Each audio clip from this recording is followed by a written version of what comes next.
threatening message. It also says to the people who get handed the free money, hey, you don't have to work on Saturday.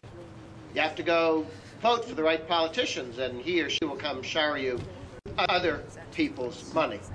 So it's not surprising that you not just moved a dollar from one side of the country to the other, and you might say, well, that doesn't matter, right? I mean, it's still a dollar, it's still there. That can make things worse, not make anything better.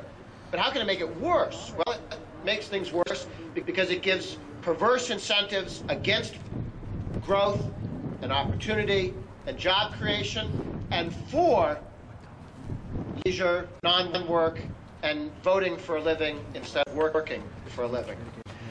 Now, in Washington, there's a debate. Should we spend less or raise taxes to pay for the overspending? That's the debate that's taking place in all 57 states as well. Not my number. I just repeat what I hear on TV.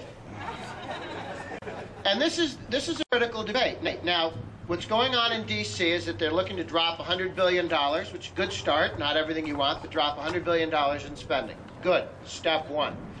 The counter-argument will be, why don't we have some tax increases and some spending restraint? That is actually, unfortunately, in Idaho, some people have suggested, well, instead of reducing spending, instead of governing, instead of making the decisions, why don't we raise taxes to pay for everything we've been doing in the past? Again, tax increases are what you do when you don't have the courage to govern, when you don't want to make decisions. So the idea that tax increases are part of the solution is wrong. They're the problem, not the solution. The problem is spend too much. The federal government is spending too much, the state government is spending too much, local governments are spending too much.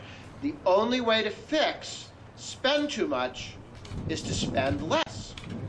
Raising taxes is an enabler for spend too much. Somebody with a drinking problem does not need another bottle of bourbon. That does not solve the problem. It enables the problem. And our politicians need to rein in spending. Now, in D.C., some very well-meaning, hard-working people have been taken in the past. 1982, the Democratic Congress went to Ronald Reagan and said, tell you what we're going to do. We're going to cut $3 of spending for every dollar of tax increase that you give us. And Reagan said, okay, I'd rather not raise taxes, but 3-1 good ratio. Over the next 5 years, those tax increases were enacted that year, and they've been permanent. They're still there. Over the 5 years after the budget deal, spending did not decrease by $3 for every dollar of tax increase. Spending, in fact, went up more rapidly than before the deal. Because the other team said, if we can talk you into a tax increase once, we will go get more spending and figure we'll talk you into a tax increase again in the future.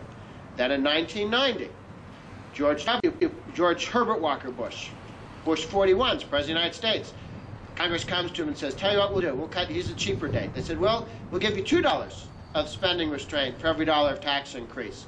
And Bush said, okay, we'll do that. Tax increases happened, spending went not down, but up, okay?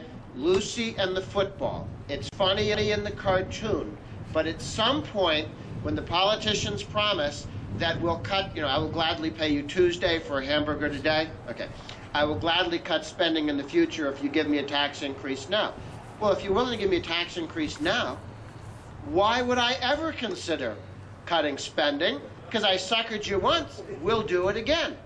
And what's been proposed in Idaho is that we have a cigarette tax. Okay, I work in all 50 states with taxpayer groups and Tea Party activists, and this is the classic Lucy and the football. How about, when you say no to other taxing, how about cigarette taxing? Because one, not everybody smokes. Two, it's good because then people stop smoking, and that's good for their health, and we get all this money that we'll spend. Now let's see.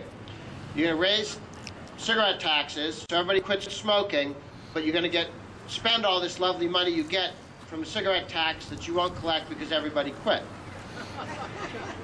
What they do, and every once in a while the politicians get fooled by this, but more recently they've started to go, wait a minute, let me get this right. You're going to raise $20 billion a year, $20 million a year with cigarette tax increase, and you're going to commit that and spend it. And we're going to sign contracts. So spending will be $20 million a year higher in the future forever. And you're going to raise a tax designed to make people stop doing what you're raising the tax on so that that 20 declines. What you've done with the cigarette tax is put in a delay of an income tax increase, a property tax increase, or a sales tax increase. You've just guaranteed more spending, and the tax that will actually be there in 5, 10, or 20 years could be one of these other things, but they suckered you in going, I'm going to tax the other guy with a tax that will make that go away, but I've already written the contracts, and now we're going to have to collect the money another way. The Tea Party movement has changed America for the better. When Obama ran in 2008, he talked a lot about change. And a lot of good people, a lot of independents, a lot of people who looked at Washington and said, we do need change in Washington, said he's for change.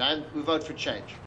But Obama meant something very different. A lot of us would like to change a corrupt and bloated and expensive federal government, a corrupt and bloated and expensive Washington.